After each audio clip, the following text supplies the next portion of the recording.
Hello Virgos, hope you folks are doing wonderful. Welcome back to the Sapphire Spider Oracle channel. We are doing an overall spring check-in. Today is actually Ostara and the spring equinox when I do this. So I was gonna say I was trying to get it done a little bit beforehand. I'm just doing a pre-shuffle. But we're going to check in for spring equinox, Pisces new moon that we just had. We're checking in for the pink full moon as well, because I don't know when I'll be back to do more zodiac sign tarot. So please like, share, comment, and subscribe to help my channel grow. And let's get started with your animal oracle card. See what your angels, ancestors, spirit guides are saying to you here as this season changes.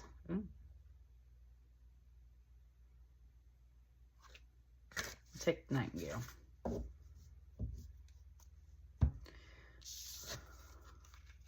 So, we've got the Nightingale spirit. Love is all around. Number 41. Oh, wow. Okay, that card's really talking to me.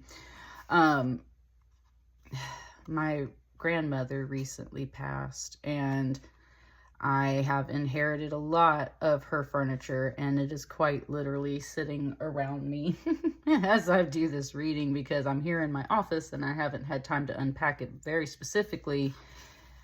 I chose this little, sorry, I can't remember what they're called, but, you know, gramophones. I was going to say it was like a little bitty gramophone, little ornament thing that was on a shadow box, which is literally sitting right next to me right now.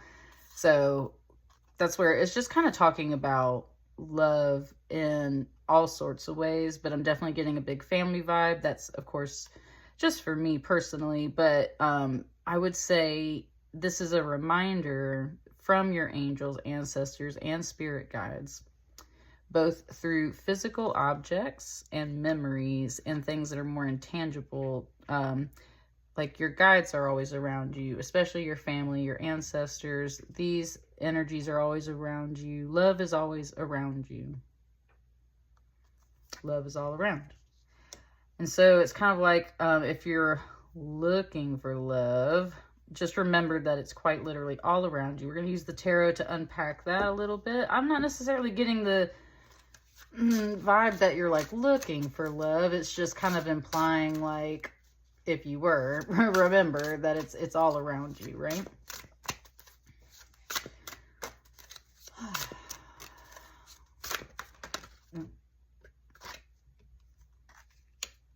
Got a single card here that came out.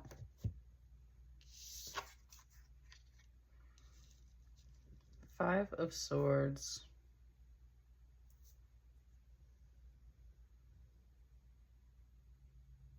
Ooh.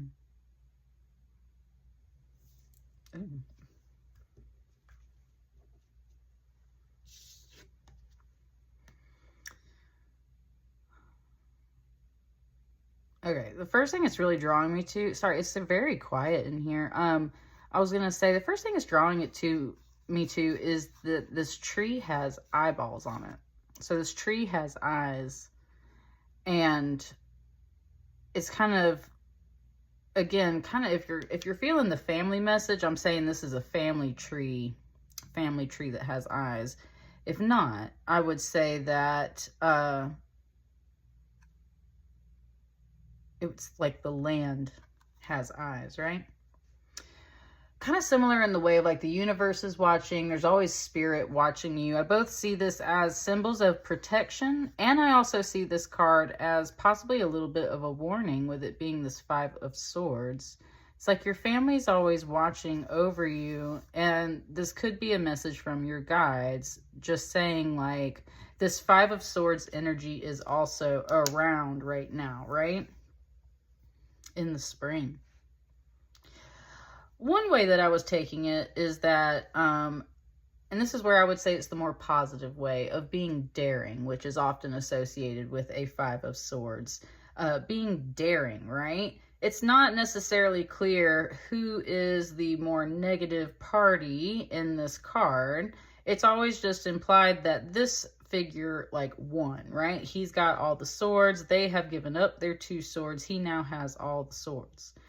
And that's where I was going to say, just kind of from a personal note, again, if it was about family, it was kind of one of those things when we had to clean out my grandmother's house. I was like, does anyone want these photos? Does anyone want this? Because everybody was kind of claiming everything. And I was really surprised that no one wanted some of the old photos. So I have those now. And in a similar way, it's feeling like that. It's like you've stepped up to claim something that is yours, Virgo. You've stepped up to claim something. And it might have made other people either like give theirs up or walk away. There's a question about this Five of Swords. It's like, have I been cutting? Have I been ruthless? Did I do something wrong? Virgos. And it's just kind of one of those things where it's like, I'm just not really sure. But also it's just showing like these people gave up their swords and you now have all of these swords. But, Five of Swords is usually, again, on that daring side of energy. Depending on what side of the situation you're on, you might be the person that lost something and had to give up swords and someone else took them from you. And this is where a Five of Swords, it said the word conniving. It said like a Five of Swords is usually a little more conniving. Like someone has figured out a way to essentially rob you of something, but it was overall through like a situation where there was conflict, right? It can be like behind the scenes shady conflict, especially because everybody's got their back turned to each other. But it's more like someone, right, someone kind of like, it's not implying cheated as in relationships. It's like a cheat codes in games, right? So video games. So it's like a cheat code. Someone just figured it out and was more daring, right? And maybe you lost something. That's sort of this question and this energy here is like, was that me or is that someone else? I think that it's not quite been revealed yet. So let's keep pulling cards.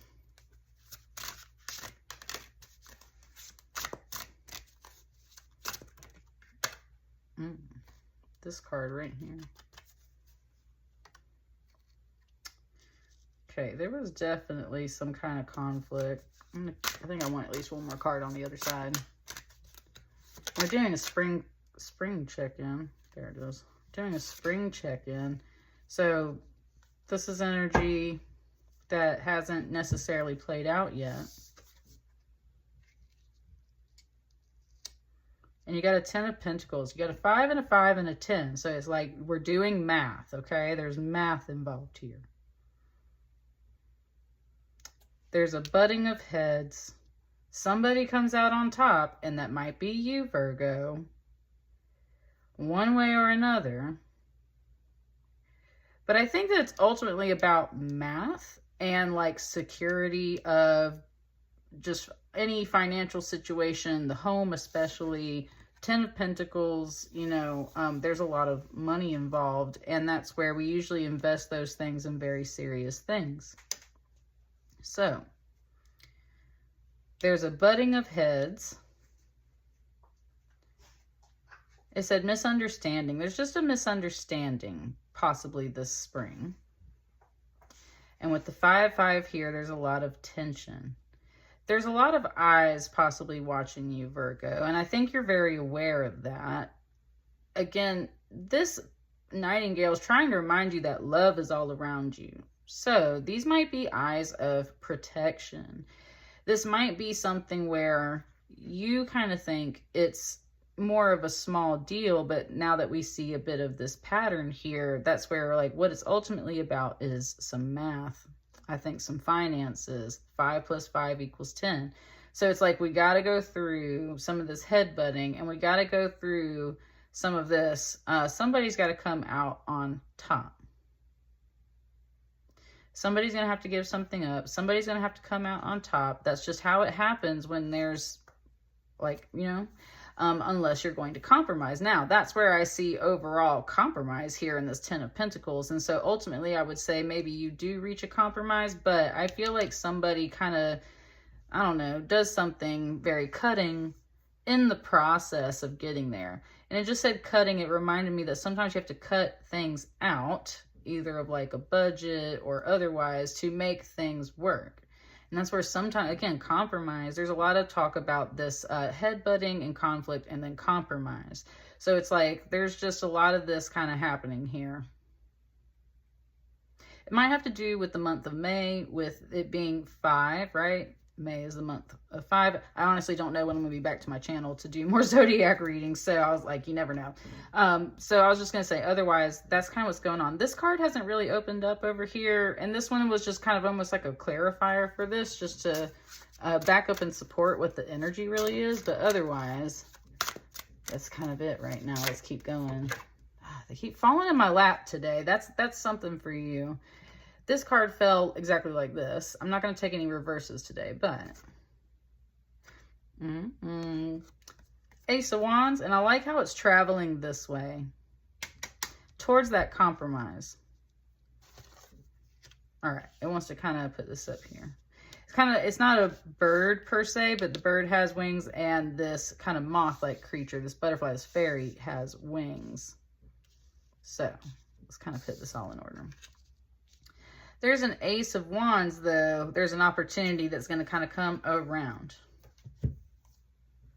Ooh, it said something hatches. And that's because, yes, she's literally coming out of an egg. So something hatches. Something hatches. A plan hatches.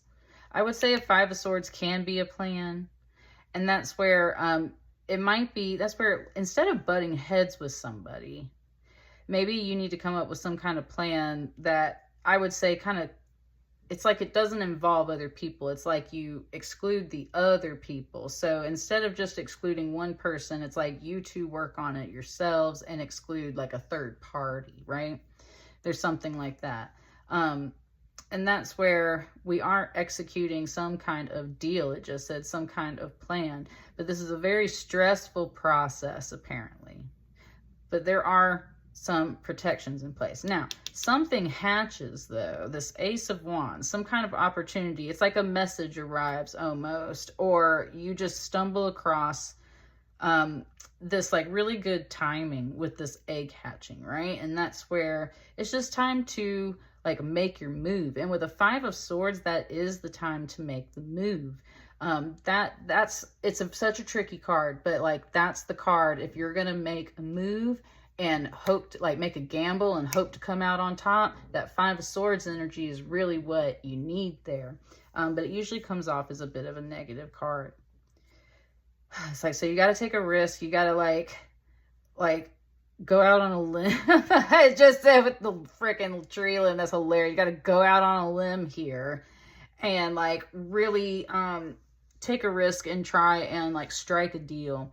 And I think ultimately it is fruitful over here with this 10 of Pentacles. I think ultimately it brings in a lot of abundance, okay? It ultimately does exactly what you want it to do, but it is a big risk. You're trying to get whatever this 5-5 pattern is. It's got to all add up and balance the equation, and it does balance the equation, but you're waiting for the right timing and opportunity. So that's something.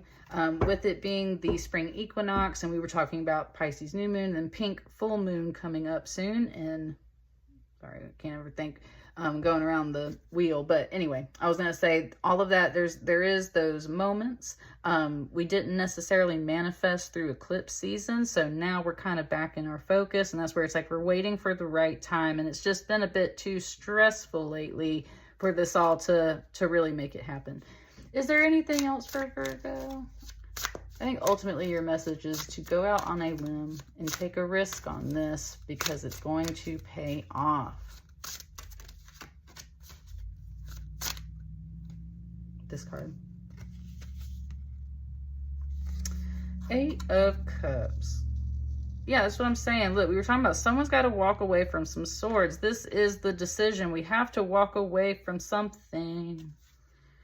We have to walk away from something if we're going to get over here. Check out this like magical gondola she's in. She's like using the moonlight and the starlight to bestow fire into these cups, these candles essentially. And then like at the same time, like all these fish and sea critters, or like the water itself is like helping her to fly. There's mushrooms on her gondola. That's so cute. I love mushrooms. When I was mentioning the water right here and all the fish, it brought up to me Katara from the Avatar. the waterbender and how she's kind of a healer. But now it's also showing me how there's this fire energy and this moon energy and this other energy starting to give a little bit of that like avatar energy. It's not, which I would honestly equate to in a deck like this, getting to the Empress level, because the Empress is equivalent to the Emperor and they control all 4 suits. There's like 4 energies contributing to this magical energy, and it's like she's able to work with all of them. And that's where it's just saying like the 4 corners of the earth, the 4 elements. I love it, Virgo. So I'm about, okay, wow. Bringing us back to this Nightingale. This Nightingale has a message for you, Virgo. I'm going to wrap this up. This Nightingale has a message. There is love all around. There are certain symbols and certain numbers and certain things that we use in order to achieve what we need to happen. This is like an instruction for a spell, okay? It's telling you that the 4 elements, it literally told you in this 8 of Cups, the 4 elements are what you need to work with in order to, and like the 4 directions, even though this isn't a cardinal, it's kind of like the 4 cardinal directions. It's like you need to work with these energies in order to make this energy flow. Okay. So it's just saying like, how the waterbenders also use the moon, and how firebenders, like they can attach to that comet, which there's the stars. And so it's just talking about like how you need to access all those different energies to make all this happen. And those energies will support you. Look at these fish, like freaking, like the water's just doing its thing and helping her float along. So all of this energy is going to contribute. So it's like, what do you need? Number 1, you need to channel your frustration. I would say some of that fire energy. You need to channel some of that into what you're doing, because that's just where like your motivation to get this done is coming from. You need your smarts with the swords. Also, I was gonna say, yeah, you need your smarts with the swords. You got to be daring and take a risk. So like think logically, but also move at the right time. There is money involved, so be wise, think long-term, compromise. Like, you know, just that earth energy is more slow moving, but very grounding. Now, the Cups is up here, but I was going to say, but then you got that 8 of Wands. There's going to be just this moment where it all pops off and everything comes together. And I think that water energy, that flow, is that last bit to get this energy moving. And that's where it's just that reminder that, like, you need all 4 elements to make it go. It was reminding me of, like, the 5th element there, of how that becomes spirit that helps you move. And you've got the 5 and the 5. A 41 equals a 5. Kind of got a 555 message here, Virgo, and it's just talking about how that 5th element is you and spirit, right? So I think this is you in the middle with this 8 of Cups. You're ready to walk away from something. It's been very frustrating. You're trying to kind of like call down your guides and everything, and they are listening and watching you, and this is their advice. So take it how it resonates. That's what I got for you this spring. Please, like I said, like, share, comment, and subscribe, but I'll see you guys on the next batch of readings. Thank you.